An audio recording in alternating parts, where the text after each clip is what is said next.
welcome to lecture number 20 of macroeconomics for your class 12th. देखो इस particular lecture में we'll be focusing on topic money supply. Alright, we'll understand what money supply is.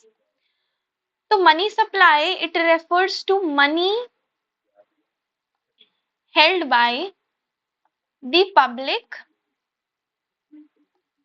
in a country. यहाँ पे जो public है, इस public का मतलब है प्राइवेट इंडिविजुअल्स,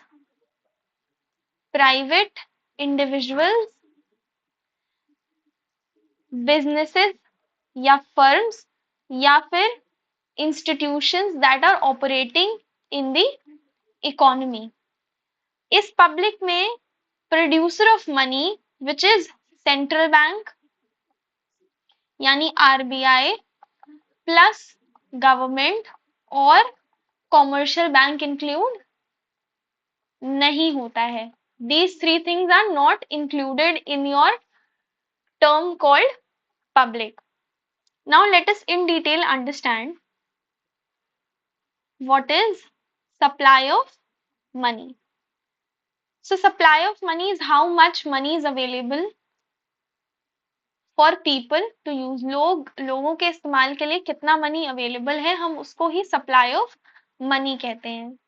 तो ये क्या दिखाता है? Total availability of money in an economy in a specific time. ठीक है, और उस मनी में क्या क्या चीजें इंक्लूड हो सकती हैं? इट कैन इंक्लूड मनी, ठीक है, उसमें कैश, कॉइन्स, बैलेंसेस जो कि आपके सेविंग अकाउंट में होते हैं, जिसको हम डिमांड डिपॉजिट बोलते हैं, बैंक मनी, राइट। तो मनी का सप्लायर कौन होता है? The supplier majorly is your central bank apart from your government and your commercial bank. When we read more about functions of commercial bank, we'll understand why we said कि supplier of money में एक part commercial bank का भी होता है. So they are the primary, RBI in our case are the primary supplier of money in an economy. ठीक है, ये मनी सप्लाई को कई तरीके से कंट्रोल कर सकते हैं, qualitative measures and quantitative measures. बहुत सारी मॉनेटरी पॉलिसी टूल्स होते हैं हमारे पास, जैसे कि interest rate, open market operation, reserve requirements. इनके थ्रू आरबीआई जो होता है वो मनी सप्लाई को बहुत हद तक कंट्रोल कर सकता है। ठीक है ना, वैसे तो +2 में आपके सिलेबस में you only have to read about supply of money, but let me introduce you with demand for money a bit, only a little bit of it.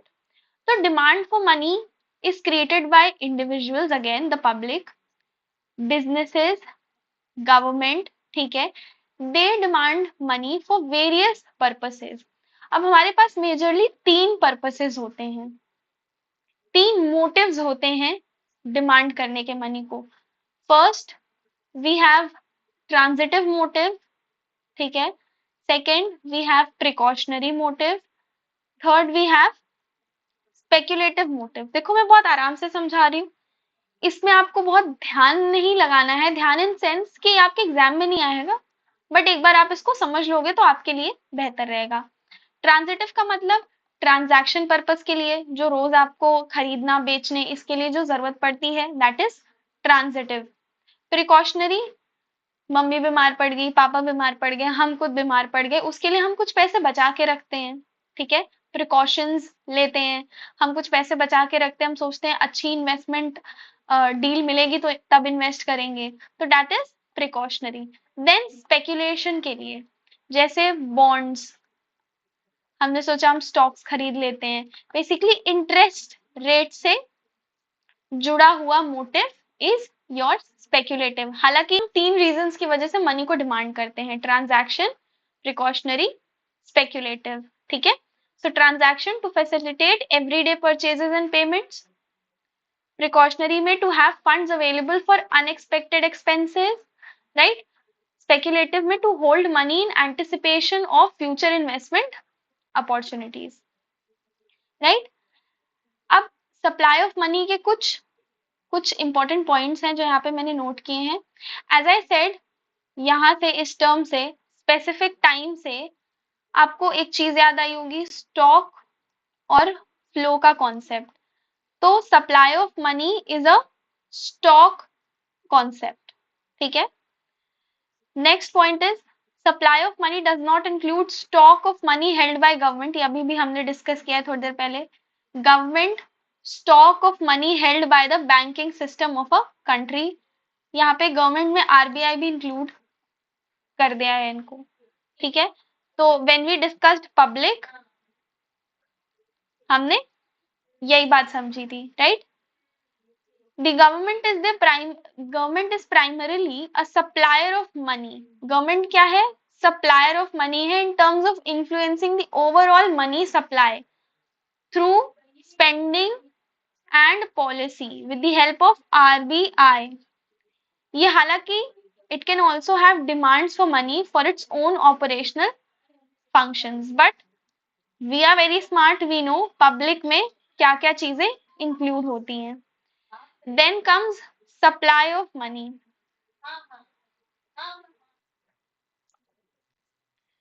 ठीक है। नेक्स्ट पॉइंट है supply of money includes only that stock of money which is held by those who demand money, not by those who supply money. ठीक है, यहाँ जो last में हमने public वाली बात डिस्कस की गई थी, ये पॉइंट्स में उसी सेम चीज को डिस्कस किया गया है। तो क्या बातें याद रखनी है? दो चीजें। पहली कि ये स्टॉक कॉन्सेप्ट होता है। दूसरा, पब्लिक में क्या क्या इंक्लूड होता है और क्या क्या नहीं इंक्लूड होता है। तो क्या नहीं इंक्लूड होगा? वो लोग जो मनी सप्लाई कर रहे हैं।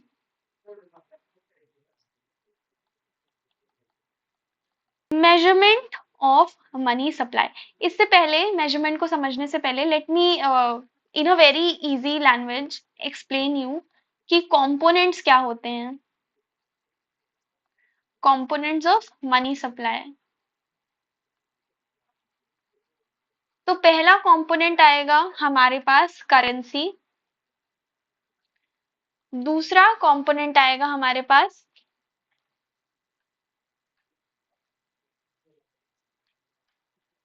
Deposit money.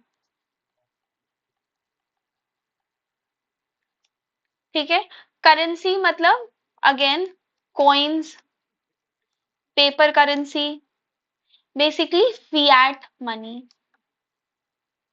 अच्छा, we know the difference between fiat money and legal tender, but बेटा जहां जहां भी फिएट आए, you please understand that they are talking about legal tender money. All right. तो first component is your currency, second component is your deposit money. Now deposit money, simply put, is nothing but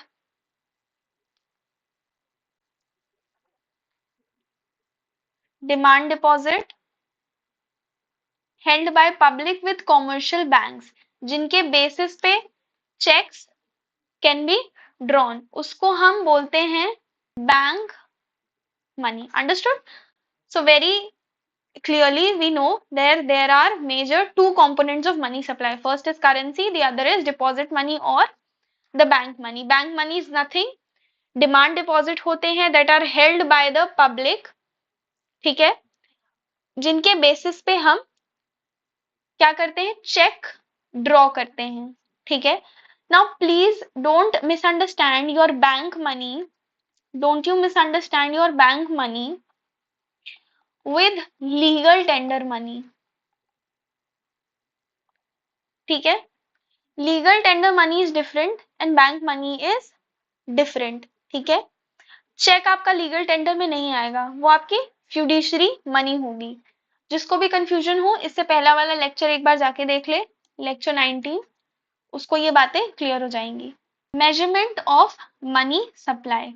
अब India में RBI के पास 4 measures होते हैं money supply के, M1, M2, M3 and M4। आपके syllabus में आपको M1 काफी अच्छे से समझना है, बट फॉर द ईज सेक हम ये सारे M2, M3 एंड M4 हम ये सारे कवर करेंगे, राइट। ये जो मेजर्स हैं ये डिफर कैसे करते हैं एक दूसरे से? दे differ on the basis of liquidity. These measures differ from each other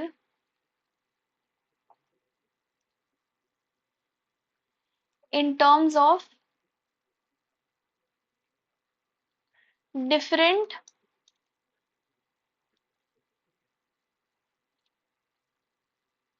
degrees of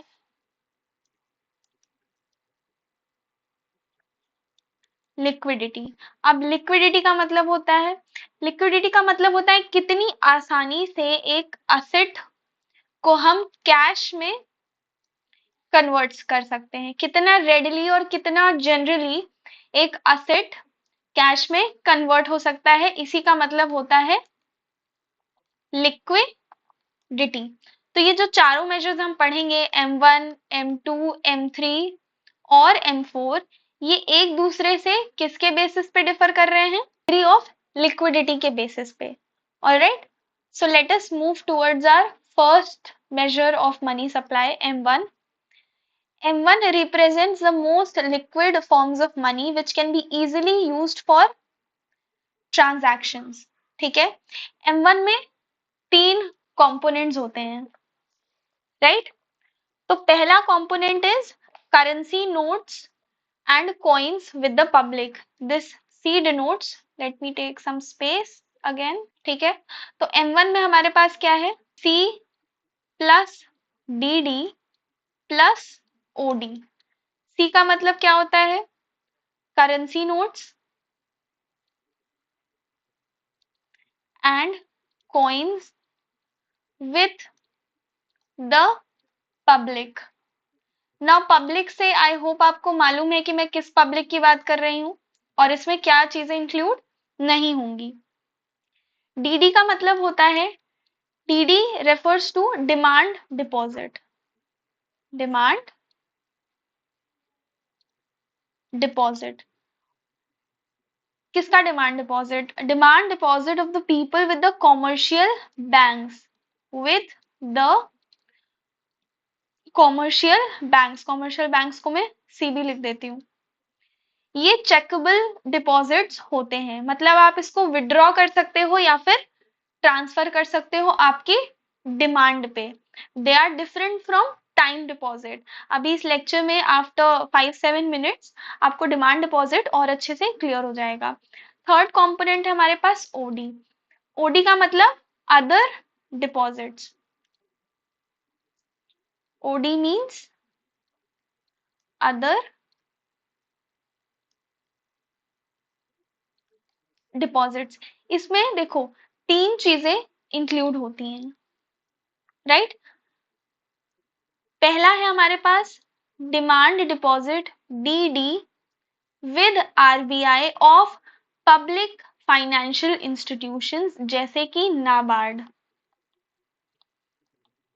हम जब इंडियन इकोनॉमी पढ़ेंगे तो we'll understand what is NABARD. NABARD अभी के लिए it is a national bank for agriculture and rural development. ठीक है, दूसरा हमारे पास आता है again demand deposit with RBI of foreign central banks and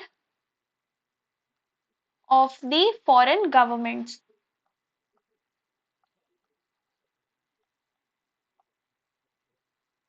understood.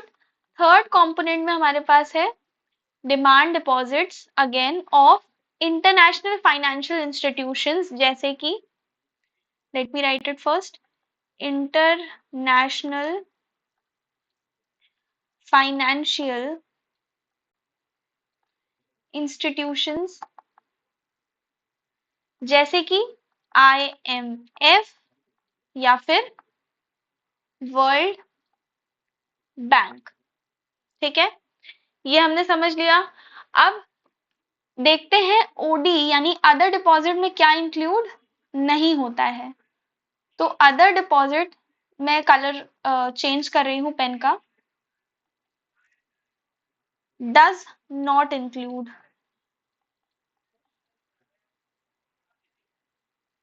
इसमें दो चीजें हैं। पहला, deposit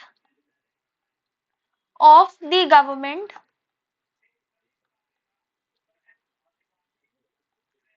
of the country with RBI.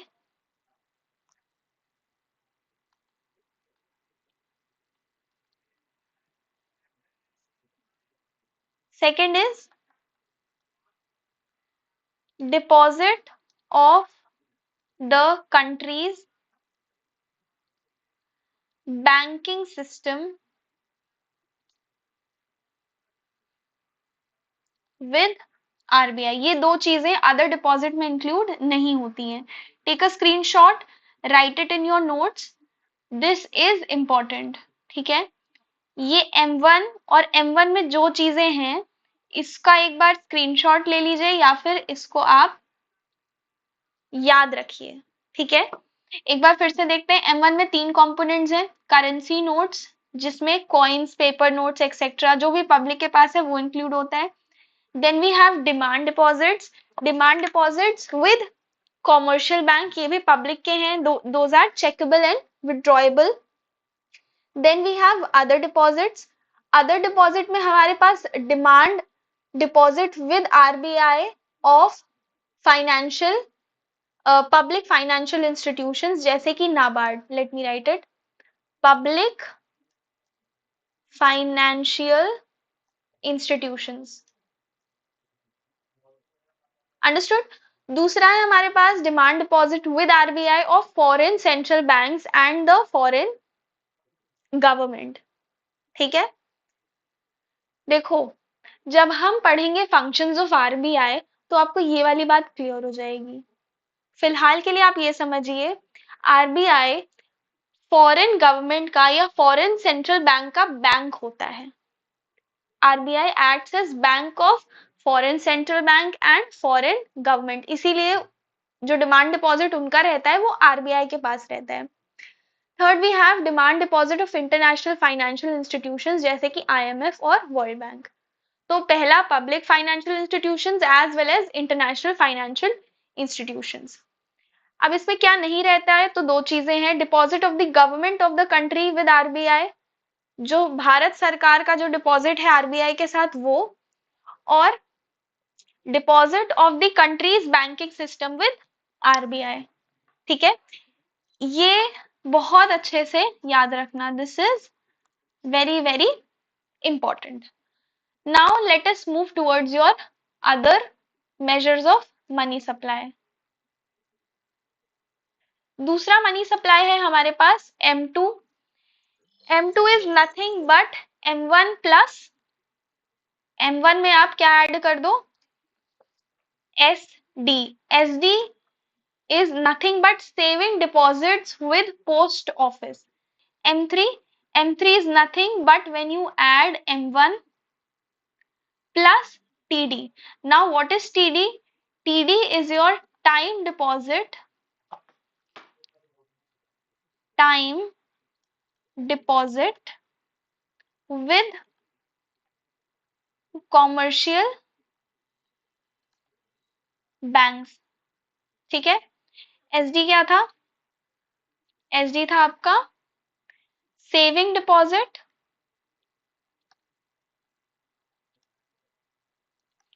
with post office,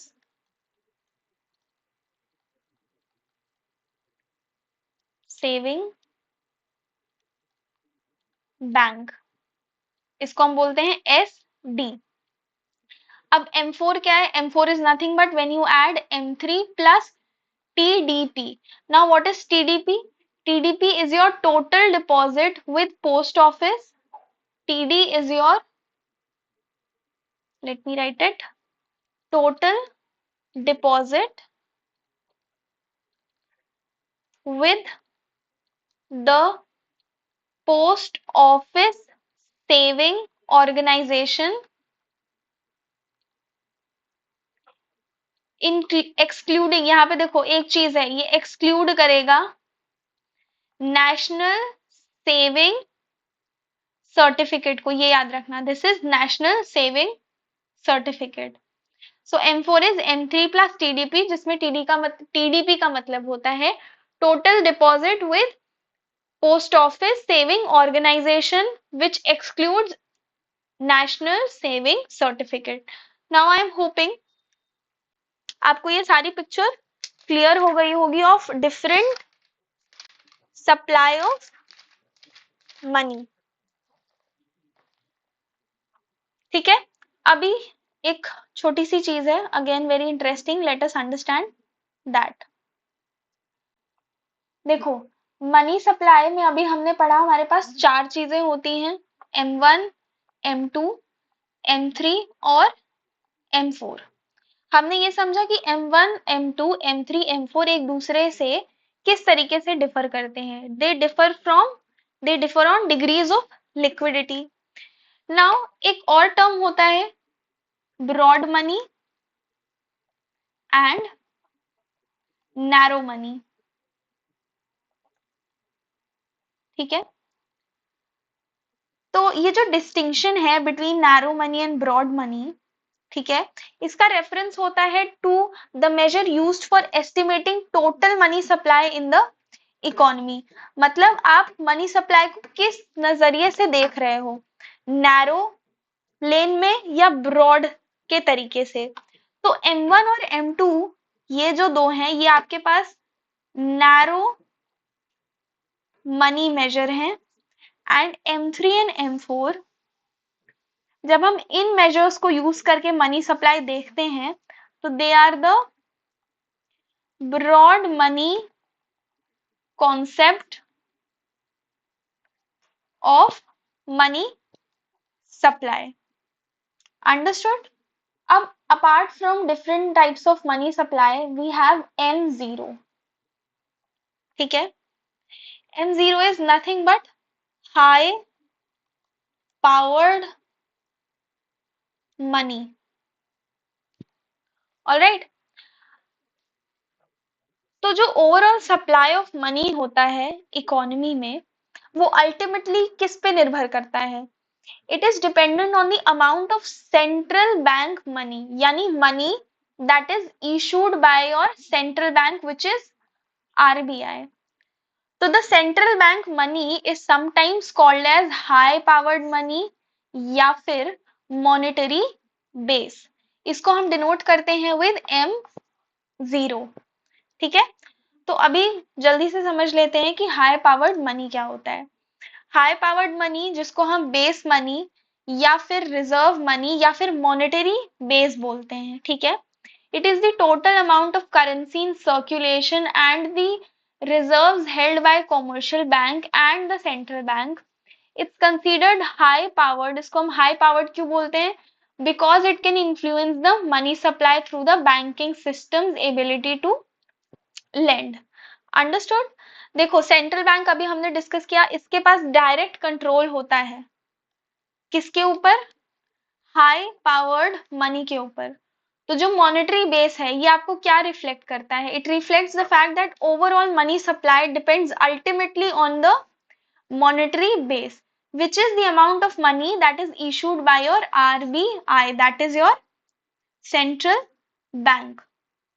ठीक है, अब हम इसको हाई पावर्ड क्यों बोलते हैं, यू मस्ट बी थिंकिंग ये ऐसा क्या है इसमें जो ये हाई पावर्ड है।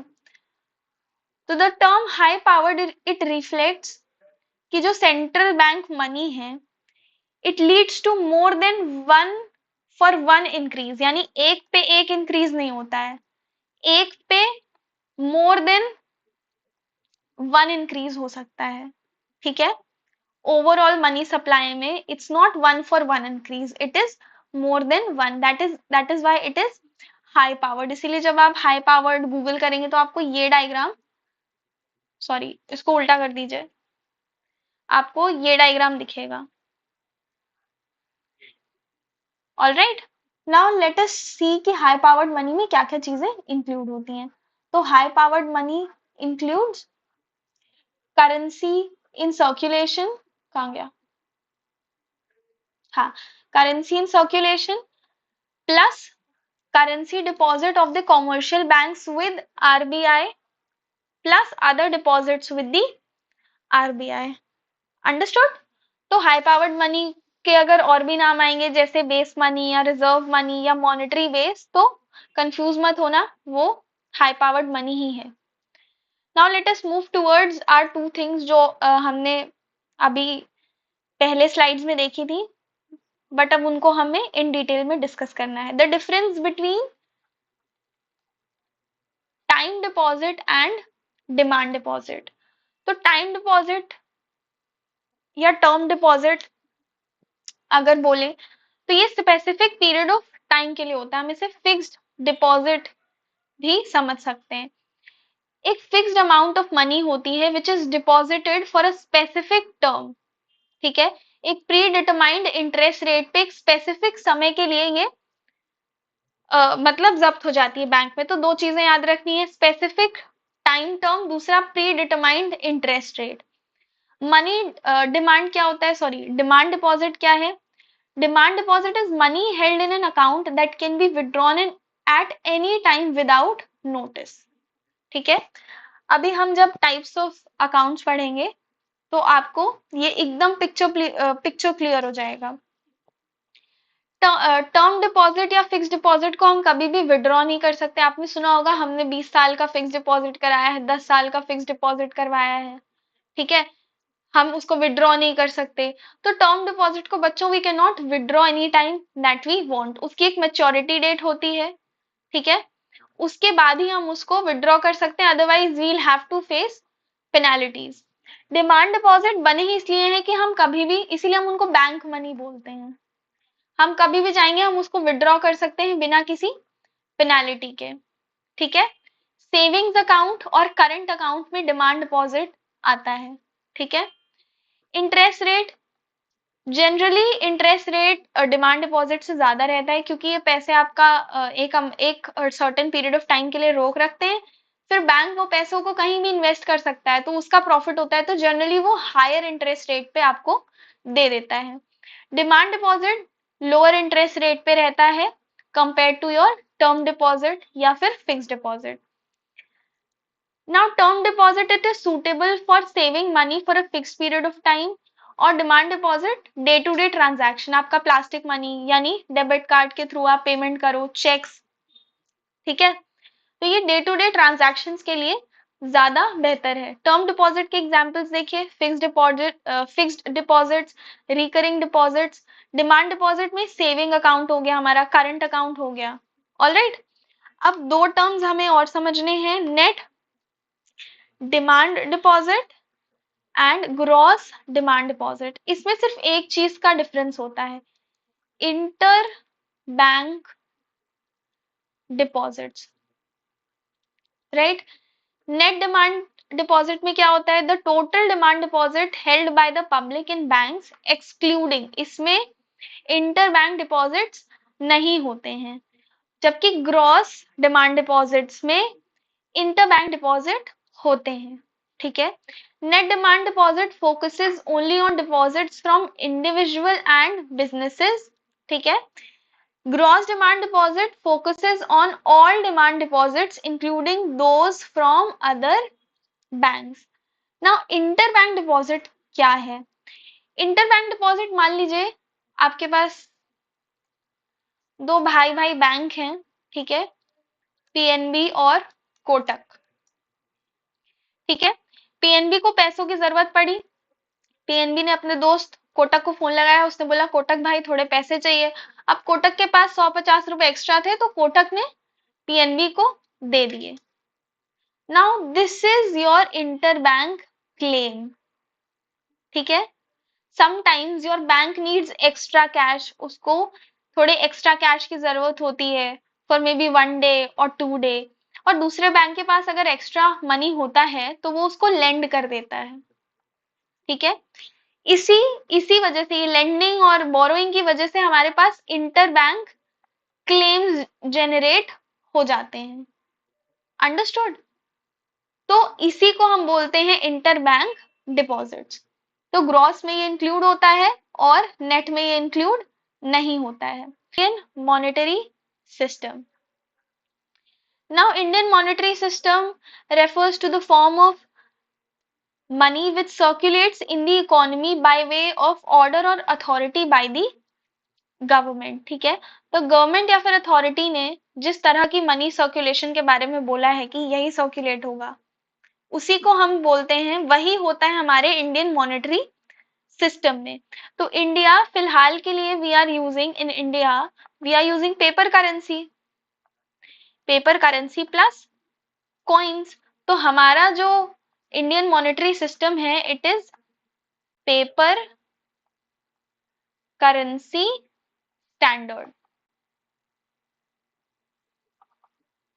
ऑलराइट, नाउ पेपर करेंसी ये कॉइन्स भी इंक्लूड करता है। Metal coins as well as paper notes are credit money, ये हमारे लिए क्रेडिट मनी है इंडिया में। सिर्फ एक ही अंतर है कि कॉइन्स को हम स्मॉल डिनोमिनेशंस में यूज कर सकते हैं। ठीक है, हमने पढ़ा था ना लिमिटेड लीगल टेंडर और अनलिमिटेड लीगल टेंडर, और पेपर को हम अनलिमिटेड फॉर्म में यूज कर सकते हैं। So coin is your limited legal tender and paper notes are your unlimited legal tender. Now दूसरी चीज, what governs note issuing in India. तो हमारा जो सिस्टम है we call it minimum reserve requirement. इस सिस्टम के अंडर हमें RBI को it has to maintain a minimum reserve of 200 crore. ठीक है, एट ऑल टाइम्स, हमेशा ये 200 करोड़ से कम नहीं होना चाहिए कि अरे सरकार को जरूरत पड़ी उसने 1 करोड़ निकाल लिए। No, it should always be 200 crores at all the times to back the issuance of the currency. अब जो 200 करोड़ हैं उसमें भी दो कॉम्पोजिशन है। 115 करोड़ ये फॉर्म ऑफ गोल्ड में रहेगा, राइट। बाकी का जो 85 करोड़ है वो फॉरेन करेंसीज के फॉर्म में रहेगा। अच्छा प्लीज ये मत समझ लेना, एक सेकेंड मैं ये समझा देती हूँ। देखो अब मैंने बोला कि ये गोल्ड के फॉर्म में रहेगा 115 करोड़। ठीक है, तो ये नहीं कि आप अपना क्रेडिट मनी, आप अपना नोट उठा के आरबीआई के पास चले जाओ और बोलो कि हमें नोट के बदले हमारे बुलियंस दो, हमारे गोल्ड या सिल्वर दो। नो, वो जो गोल्ड रिजर्व है वो सिर्फ बैकिंग के लिए है। वो जो गोल्ड है it is not a stock to convert your paper notes into gold whenever you wish to. ऐसा भी सिस्टम हुआ करता था, वो प्योर गोल्ड स्टैंडर्ड सिस्टम हुआ करता था। We do not run a gold standard system, we have a minimum reserve system. Then last में concept of liquidity, we have understood this already, but एक बार देख लेते हैं। देखो ये नदी ऐसे बह रही है ना, तो पानी वाटर सबसे लिक्विड होगा। आप एक ग्लास से पानी गिराओ बहुत तेज बह के नीचे आ जाएगा। ठीक है, फिर आप चाय गिराओ, गिरा मत देना मम्मी बहुत मारेंगी। चाय थोड़ा धीरे धीरे बह के आएगी। ठीक है, फिर आप हॉट कोकोआ या हॉट चॉकलेट बनाए हो वो गिराओ, वो थोड़ा और स्लो आएगा। फिर ऑयल गिराओ, वो और स्लो आएगा, राइट। तो लिक्विडिटी का मतलब in money it refers to how quickly and easily something can be converted into cash without losing its value। तरलता, कितना लिक्विड है एक असेट, उस असेट को हम कितनी जल्दी जाके उसको कैश में कन्वर्ट कर सकते हैं। फॉर एग्जाम्पल आपके पास वो मजनू भाई वाली पेंटिंग है। ठीक है, वो घोड़ा और घोड़े के ऊपर एक आदमी। ठीक है, आप गए भागते भागते, मुझे पैसों की जरूरत है, मुझे 2 करोड़ दे दो इस पेंटिंग के बदले। पहले तो वो तुम्हारा मुंह देखेगा वो पेंटिंग देख के, फिर वो तुम्हें पैसे भी नहीं देगा। ये लिक्विड नहीं है। ठीक है, this painting is not liquid even if it is good. ये अच्छी पेंटिंग है, ये बहुत महंगी थी, ये आपने बहुत बड़े ऑक्शन में जाके खरीदी थी, बट ये लिक्विड नहीं है, राइट। ऐसे ही bonds, debentures, shares, mutual funds, ये मनी से तो बने हुए हैं, बट ये उतने लिक्विड नहीं है जितना लिक्विड मनी है। तो जो वेरियस एसेट्स हैं, हम उन एसेट्स को उनके लिक्विडिटी के फॉर्म में डिवाइड कर सकते हैं। जैसे हमने मेजर्स पढ़ा था ना, मेजर्स ऑफ मनी सप्लाई, उसमें M1 हाईली लिक्विड था, ठीक है, मतलब वो एसेट जिसको हम जल्दी से रेडली, वेरी रेडली, जिस that can be converted into cash, बिना उसकी वैल्यू को लूज किए। दिस इज अ की term, without losing its value. तो देर आर सम एग्जाम्पल्स जो कि आपको बेहतर तरीके से समझा पाएंगे। कैश बहुत हाई लिक्विडिटी होती है इसकी, आप इमीडिएटली कुछ भी खरीद सकते हो, कॉफी और ग्रोसरी, ठीक है। सेविंग अकाउंट, ये भी हाई लिक्विड असेट है, मतलब आपने पैसे अपने बैंक में जाके सेव किए, डिमांड डिपॉजिट, आपने ट्रांजैक्शंस कर लिया, आपने अपना डेबिट कार्ड निकाला, आपने होटल वाले को पेमेंट कर ली, मतलब कहने का मतलब है मनी जल्दी विड्रॉ हो जाएगा। स्टॉक्स मीडियम है, आपने अपना एप्लीकेशन खोला, आपने ग्रो खोला, आपने एंजल ब्रोकिंग खोला और आपने अपने स्टॉक्स को बेच लिया या खरीद लिया। रियल एस्टेट, घर, भाई बहुत दिक्कत है, आप घर को खरीदने के लिए आप किसी को ढूंढोगे जो आपका घर खरीदेगा, एक ब्रोकर हायर करोगे, सो इट इज अ प्रोसेस। तुरंत नहीं आप कहोगे कि आप, अरे आपको लैपटॉप खरीदना है, आप बोल दो कि अरे मेरा घर ले लो, मेरे घर का ये कोने वाला कमरा तुम ले लो। It's not like that, so it is not very liquid. Vintage cars, very low liquidity.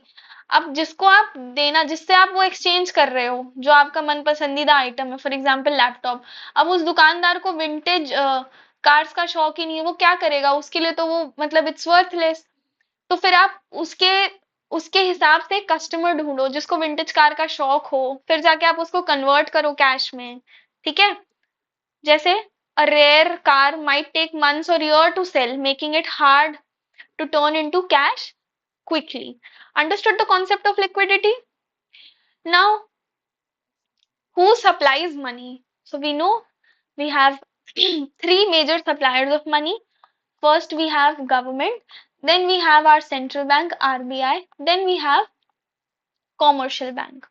Now let me clear this with you कि commercial bank printing नहीं करता है, monopoly rights of printing currency RBI के पास हैं। जब हम central bank के functions पढ़ेंगे तो we'll understand this. Monopoly rights of printing currency is held by RBI. Commercial bank क्या करता है ना, क्रेडिट को एक्सपैंड कर देता है with its power of loaning, loan दे के क्रेडिट एक्सपेंशन करता है। गवर्नमेंट, देखो मिनिस्ट्री ऑफ फाइनेंस वो 1 रुपए का नोट यही छापती है, ठीक है, सबको पता होगा, 1 रुपी नोट्स, कॉइन्स, ठीक है। These are the only body, it is the only body authorise to issue these. 1 रुपए का नोट, नॉट सिक्का, ये मिनिस्ट्री ऑफ फाइनेंस प्रोड्यूस करता है। Then we have central bank which holds the monopoly of printing currencies, ठीक है, ये principal issuer है ऑफ करेंसी, ये छापता ही है, ठीक है, एक्सेप्ट फॉर 1 रुपए का नोट, ठीक है। It maintains the minimum reserve system to ensure the stability of the currency, हमने पढ़ा था 200 करोड़, है ना। Then we have commercial bank. Commercial bank they create money through demand deposits and lending, ठीक है, उसको हम बोलते हैं बैंक मनी। ये money is created when people deposit their money in banks, और जो सरप्लस उनके पास बचता है अपार्ट फ्रॉम कीपिंग रिजर्व, वो उसका लोन दे देते हैं, ठीक है। इस तरीके से मनी मल्टीप्लाई होती है, right? So now you've understood who supplies money. All right, we'll meet in the next lecture. Till then, keep learning. And again, if you have queries, do comment in